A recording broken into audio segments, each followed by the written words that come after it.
when the name is spoken, it is spoken as if an angel has landed here on earth. And I take no more further ado to introduce to you, and may God be with us with her presence, Dr. Joe Pookrum.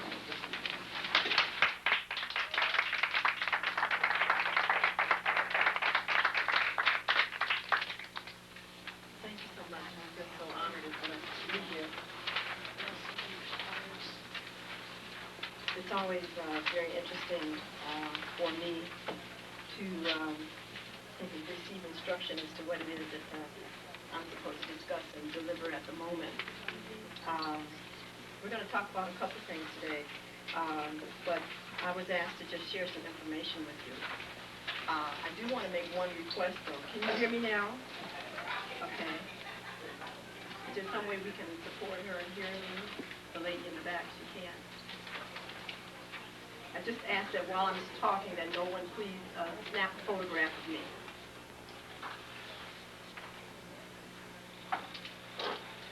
Okay.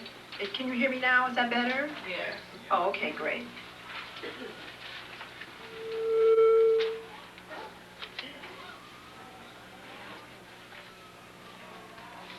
I do want to thank Dr. Bodis, and I've always heard such wonderful things about him, and I'm just real blessed to just see such an elegant, human, divine specimen.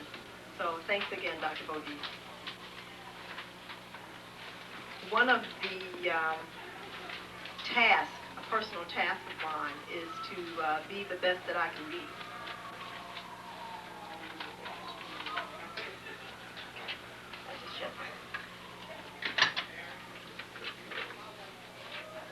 So on my quest to learn as much about myself as possible, I found out some very awesome things. There's a tremendous amount of information available to us, and truly, next to the divine life force energy that has been given to you, it is paramount that you invest as much time and finances and whatever else you have in acquiring information. And the reason why is that when you begin to do the research and unleash the information in your mind, especially as melanin-dominant or Africans, you will be awed at recognizing that truly you are God and God essence. And this is extremely most important. As I begin to look at the scientific research and the data that's actually been studied on us, it's amazing what it is that I have found out about myself. Perhaps some of you are not very much aware of my work, but I am an immortalist. I understand that aging is a dis-ease process, so is death. I understand that any decline in prime function is also dis-ease, menopause, climateric, aging. These are dis-ease states, and they are not natural phenomena that the human being has been created to experience. The more melanin an individual has, when you begin to do the research, you recognize that it really is an absurd experience. Because just by the chemistry, the physiology of the body, etc., this is something that, unless under total ignorance and a total resistance to actually accept and maintain what you have, do you actually even undergo those kinds of experiences. What is also so awesome is that when we are ready, because we do have these wonderful anatomical and neurological structures, we can begin to regenerate ourselves at any particular time. I talked about this on a radio show not long ago in New York. Yes, you can regenerate your spinal cord, you can regenerate your brain, you can grow new limbs, new organs, whatever it is that you choose to regenerate. However, everything requires, first of all, an acknowledgement that this is possible, and then secondly, to find out what precisely you need to do to actualize the experience.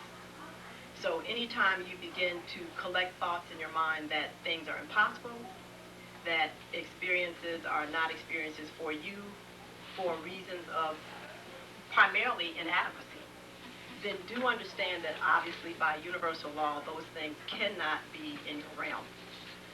When you begin to evaluate your belief systems and the foundation upon which you define yourself, if you are holding on to belief systems that just by the thought of them create discomfort, poverty, what you can't afford, what you can't do, why you have to continue to be on jobs that create discomfort for you every day, understand that by my definition on a scientific basis, that is a sentence to your own hell. These are all experiences only based on your belief system and what it is that you are allowing yourself to entertain. The universe, and especially in this dimension, which is known as a holographic dimension, mercurial very much so, a mirroring dimension, whatever you believe creates your reality. So therefore, when you have belief systems that immediately create discomfort, you have to understand that it's only by your choosing to continue to think that thought that you create your own discomfort. It is only what we call a relative reality. It is not an absolute reality. So when I talk about absolute realities, I'm actually talking about the fact that there are laws that permeate all dimensions, or as it is quoted in the Bible, rulership over all mansions in my mother, father's house. Those are absolute laws. And any dimension you're able to move yourself into, you will find that it is requested that you have to obey those.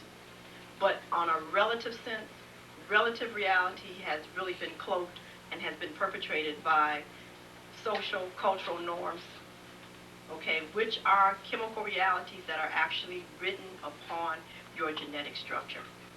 Now, this becomes very awesome because as you begin to look at your gene pool, and this is why you have to begin to start studying yourself, many of the values, many of the belief systems that we have are obviously 300,000 years old. It has been discovered that Lucy's genes are actually 500,000 years old. Some interesting things will come out about her because it'll be also revealed later on that she really didn't even originate from this planet. Okay, this begins to be how awesome that is. But definitely in the Aborigines, when they look at their genetic count, which is actually 42 plus 2 chromosomes, okay, because you have to understand that we all don't have the same chromosome makeup. There's 42 plus 2, 44 plus 4, and 46 plus 2.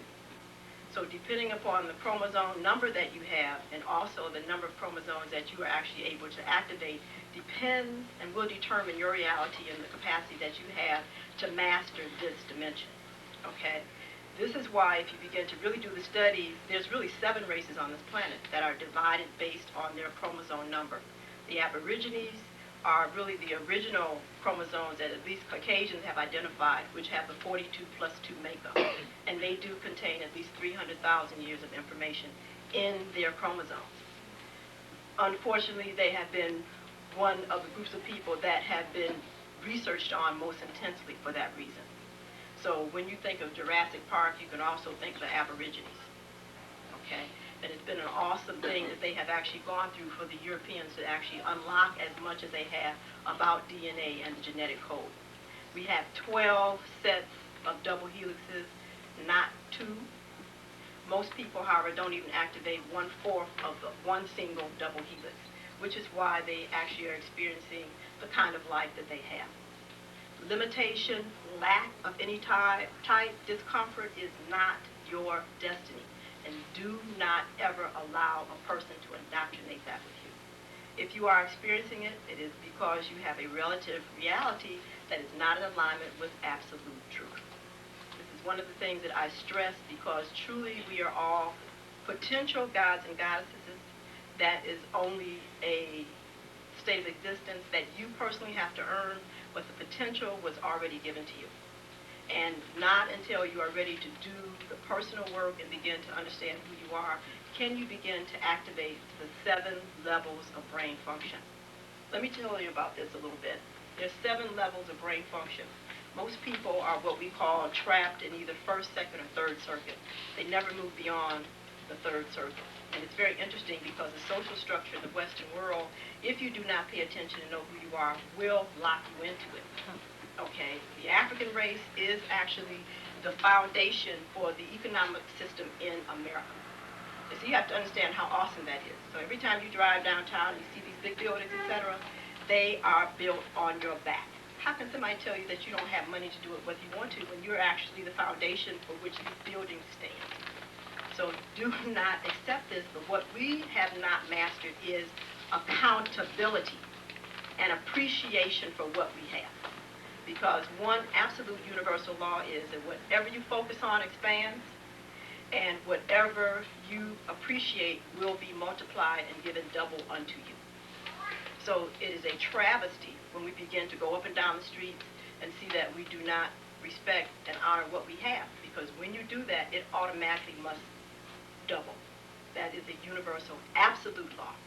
So there are many things that are happening with us that truly are of our own creation, and I think it's very important that we begin to pull in our energies, tunnel in, and really begin to examine how much discomfort, lack, and limitation is really of our own creation, not of anybody else's. It's very important that you give all power to yourself and stop disseminating it to any particular race of person, to any particular institution, to any type of political science or lack of an educational. None of that has anything to do with whether you're going to actualize your God or God essence.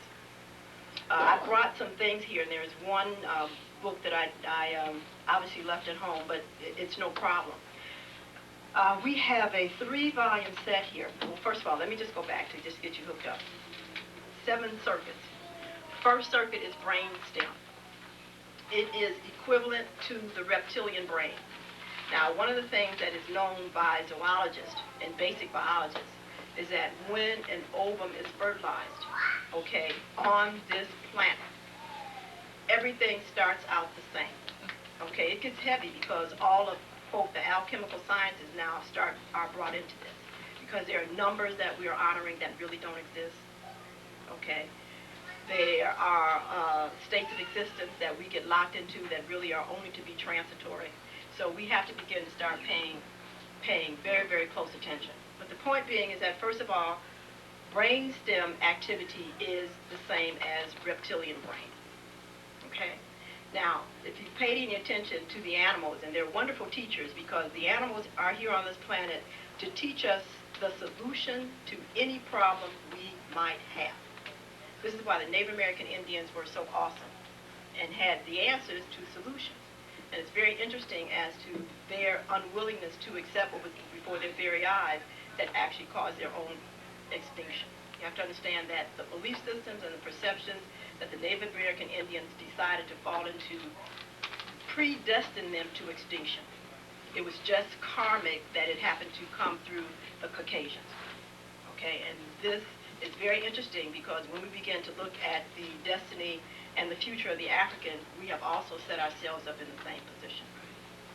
So when we begin to see a fertilized egg multiply, as it first develops, and if you put all these different levels of animals zoologically together as far as their ovum development, you cannot tell the same at a particular stage until that ovum develops beyond that point, or either it will actually develop into that particular animal. So you have to understand how awesome that is, because that means in here, you know and have the capacity to actualize any particular activity that any animal on this planet can execute. You've got to understand that, and you have to understand then where those cells, that information is logged into your brain. Because when you understand where it is in your brain, once you're able to actualize a thought, you can activate that part of the brain to allow you to experience and execute that particular activity. So obviously Magic Johnson and all these other people that have these great feats, they can leap around like, what are those called, praying mantis and etc. That's all part of actually the structure that's prevalent and present in their brain. This is no just, haphazard thing that they have. This is quite physiologically present. But there's something known that's very interesting that's known as conscious and unconscious, how can I say, mastery or competence. Okay, we can be unconsciously competent, and it's our responsibility to be consciously competent. Okay, because unconscious competency comes from the right brain. Okay, however, when you are asked to elucidate that step by step at the same degree and the same state of accuracy, Unless you can identify each stage and then impart that to your left brain, your degree of competency will vary. Now, so you have to understand what I'm really describing, because what I'm really describing to you is a feat of left and right brain hemisphere integration that is common in the Orientals. That's their capacity. They have the capacity, once they are exposed to something intuitively, to be able to understand precisely, left brain-wise, how that was created and reproduce innumerable reproductions that only they can really tell you what the original is. And that comes from integration of the left and right hemispheres through the corpus callosum development and a few other neurologic areas that have become developed because of their cultural lifestyle. So brainstem is reptilian. So whatever a reptile can do, you can do. Now see, that's awesome when you recognize that that's not even in your head yet. We're talking about brainstem. We haven't even got into the brain yet. Okay. Now it's very interesting when you begin to also notice the reptiles, because the reptiles primarily stay by themselves. You do not see reptiles together except for two reasons: for defense and mating. Okay, so we understand then what the behavior, the personality of a reptilian personality is going to be. Okay, and that's awesome. What does the state of consciousness of the reptile deal with? What is safe and what is not? Those are the two main perceptions that determine their entire life. Now see, that's awesome. Okay, because that lets me know that when I go to visit somebody's house and it has more locks and grids and things on it, okay, than Fort Knox, I automatically understand what level of brain function they're primarily actualized in and where they are stuck in what circuit. Okay, this is awesome. And what's so interesting is that they have also identified substances, chemicals, that will actually keep you in these particular states. Okay? Now, second circuit is the insect. Brain capacity of the insect is second circuit, and that is the medulla. Okay, right in the entrance of the magnum. Insects come together and work as a group because they understand that by group effort, they are able to actualize a quality of life that is more comfortable than if they did it themselves. Okay? However, it's very clear that that insects have no emotional bond to one another. That is to say that once the agreement is made for whatever the act is going to be done, if you abort the activity before the act is done, you are killed. And you can buy an ant farm and observe that. Okay, when it's understood that there's food to be brought in to the nest, and an ant goes out, and there's still food left, and this ant has no food, they kill him. His head is taken off. Okay, so it's understood that it becomes very interesting that second circuit function is that we have individuals who interact with other people for the benefit of a increased quality lifestyle and also to give themselves meaning. Now see, this is very interesting because you get hooked into second circuit. That means that your sense of self, your personal desires, the things that you might want to do for yourself will all become subordinate to whatever the group says. And I see that so many times with people dealing with the church. They're so busy in the church, their home falls down on the ground. Okay, they're so busy on their job, their home falls down on the ground, along with their health. Whatever it is that you are deciding that defines who you are to be able to what you think have a higher quality lifestyle is stuck in second circuit. Okay? Now, it's very interesting because this is where alcohol works. Okay? And alcohol basically, well, let me take that back.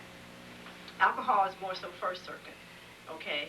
We have drugs like heroin, etc., that work on second circuit. Okay? Third circuit deals with the intellect.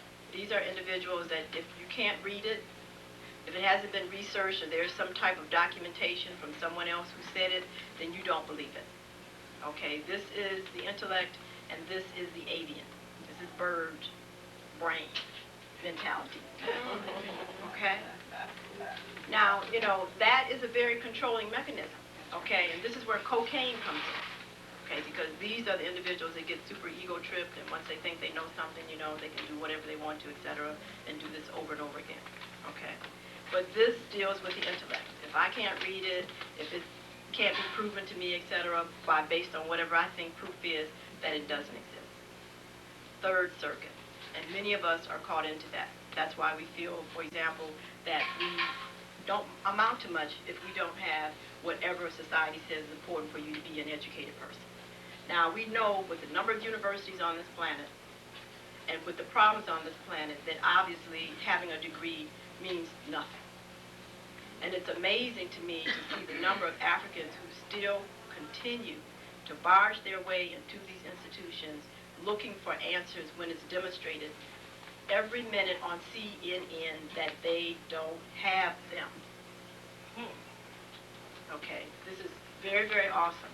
So when we understand that there is information there, but you have to understand that there's a state of consciousness that one has to go to get the information, okay, and be able to come out with it with very little mental distortion, because there's a big aspect of education that definitely deals with the implantation of social morals and norms for larger economic and political use at a later date. Now, what begins to get so interesting is that when we begin to move, and so I just want to say that third circuit is cerebellum. Fourth circuit, now we finally move into the occipital aspect of the brain. Finally has gotten in up here. That is fourth circuit, and fourth circuit deals with the emotions. This is the capacity to truly know kinesthetically what's happening anywhere in the world.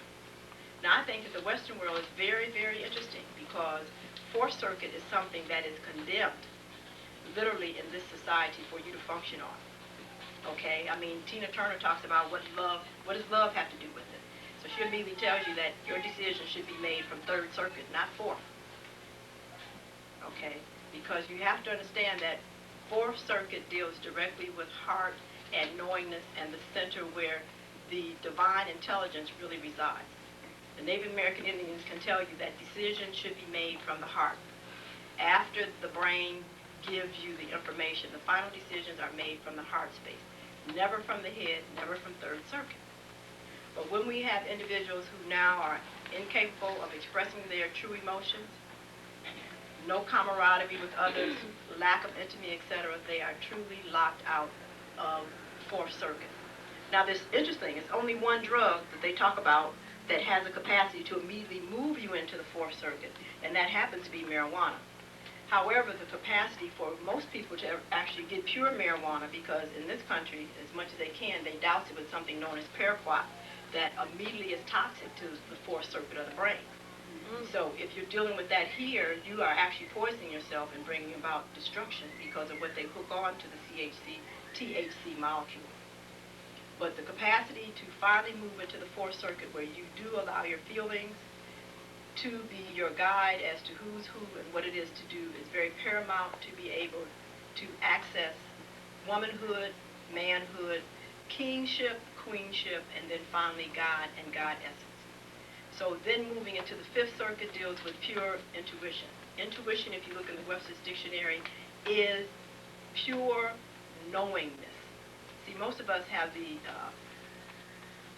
subconscious definition, and that was truly interestingly created, that intuition is not a fact.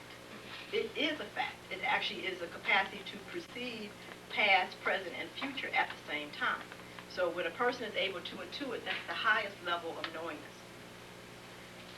Sixth circuit, when we actually move into temporal lobes, etc., where you have extra sensory hearing.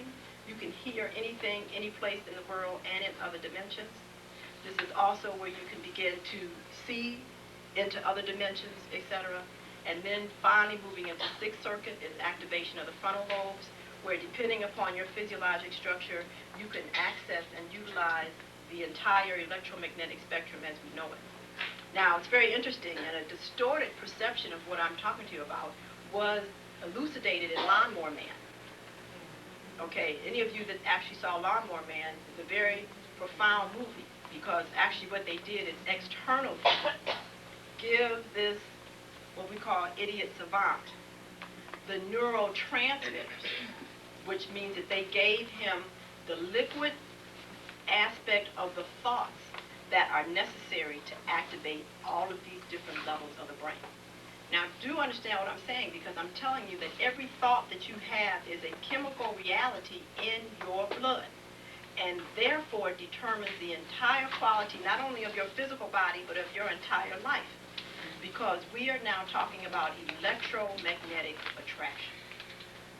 So these neurotransmitters have been isolated for the last 20 years, and especially the ones on emotion. There's a particular neurotransmitter for joy, peace, harmony, love, the frequency of vibration of the atom, the content of the chemistry, the electromagnetic spectrum that it activates has all been identified. It's in the literature. So therefore, it's understood that exposing a person to a particular sound, particular color, to a particular frequency of light actually will create neurotransmitters that will immediately put a person in a particular mindset of thought. So yes, depending upon your environment and who's manipulating it, you can be put into depression. You can actually be put into suicidal thoughts. You can actually be put into violent thoughts. But if you do not understand this, then you're just a victim, and you will carry out these acts, and then you will then have a sociological reason to be prosecuted and incarcerated. So they've been doing these kind of experiments for a very, very, very long time. And it's very interesting that most of it has been done on us. The prisons have been main human guinea pig areas, and so have been the Head Start centers and the public schools. Because the first part of my book talked about the tens of thousands of children whose blood has been taken to actually elucidate the growth curves of the African child. So mothers who are so willing to take their children to these areas to get their blood drawn, to have their children have substances introduced into their bodies that they have no idea what it is.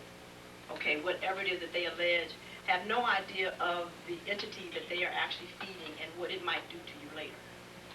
See, it's very important that if you're going to be in a technological society, you must be technologically astute.